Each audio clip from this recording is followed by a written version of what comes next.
Hi, I'm Claire Milliken and welcome to episode 166 of Art This Week. In this week's episode, we visit the Kimbell Art Museum and Lauren speaks with curator C.D. Dickerson about the exhibition Bernini, Sculpting in Clay. Now for Art This Week.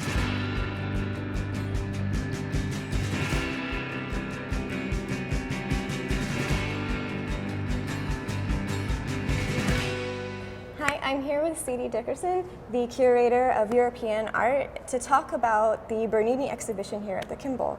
And I wanted to start off to ask you, how does this exhibit just sort of get started and how long does it take just to get it all together? International loan exhibitions such as this take many, many years, 4 to 5.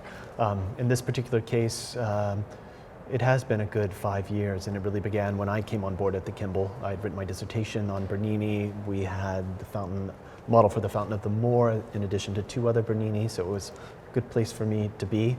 That makes us the second largest collection of Berninis in the United States as far as the models go. And at that particular point, we just finished restoring the model for the Fountain of the Moor by Tony Siegel, who's conservator of objects at Harvard Art Museums. And that began the relationship building because Harvard has the largest collection of Bernini terracottas in the world. And obviously, having written on Bernini's terracottas, that was the dream project to be able to do a proper exhibition of all those terracottas. So I began creating that relationship with Tony and the curators there to see if, for the first time ever, they might be willing to lend their collection.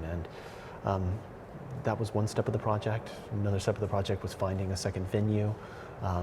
Going around to the Getty, National Gallery, landing with the Met, and the third member of our curatorial team who was the head of sculpture there and a close friend of both Tony and mine.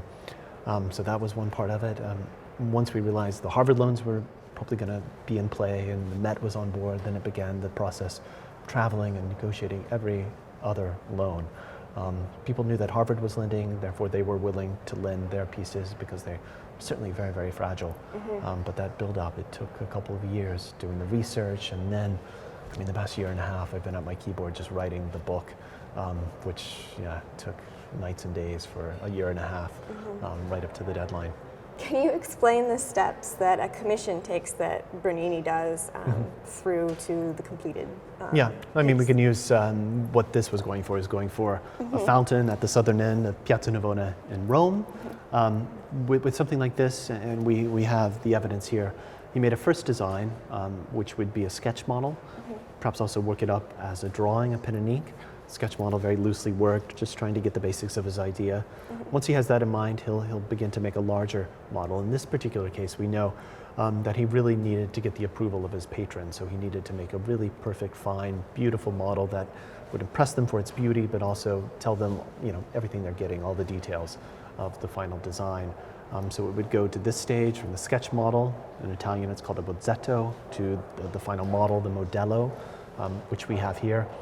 And sometimes a model like this would then be passed on to the assistant, and the assistant could take all sorts of measurements from it and transfer it to the much, much larger marble, or if this was to be a figure in bronze, to create the model from which the mold would be taken for the wax casting. So it's a many, many step project. It's not something Bernini could do alone. What he could do alone was make these little models in the design phase. But after that, it was all assistants helping him realize these ginormous works that populate Rome. Bernini went into such detail of planning out every aspect of it so that it could be taken from just without him having to be on site to be able to do that. And I know that there were lots of complications involved in putting this one together. Could you highlight some of those complications that they went through? This, from a structural engineering standpoint, was a complicated design because it's pierced on its 4 axes, and then it had this huge granite, weighty obelisk. And Bernini, he had a bit of problems with his architectural reputation at this point, but he wanted to prove that he was a great structural engineer. And he definitely had to plan out how to do this, trying to figure out the system of arching and how to disguise that system of arching in this complicated rockery, and then create these cavities, have the water flowing in the right direction, and then make sure that that was strong enough support for this huge Egyptian obelisk that would go on top. So he used these models like this to show his assistants. And here I mean, it's very precisely all these little gouges in the rockery, and they reproduce quite closely in the finished fountain. So I do think this one, and there's other evidence that makes us pretty sure this definitely is not a copy. It was used by Bernini and his assistants, but he was not one to leave anything to chance, and you couldn't when you're working with these huge materials. He had to create models like that for his assistants to follow very precisely. And a question sort of about the materials, and most of the models within this exhibit are terracotta, but this is the one that shows him this is in wood. I mean, it was quite common that you would produce a wooden architectural model, and this is kind of a work of architecture. Figural pieces are in terracotta. There are a number of other models in the exhibition that probably are just the figural group that was then placed on an architectural model. We found evidence of little bases having been kind of created for these things.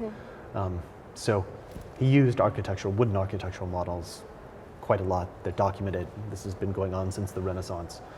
This just happens to be the one that survives, it seems. We want to thank CD for speaking with us. More information on the exhibition can be found at kimbellart.org. That's it for Art This Week. Thanks for watching.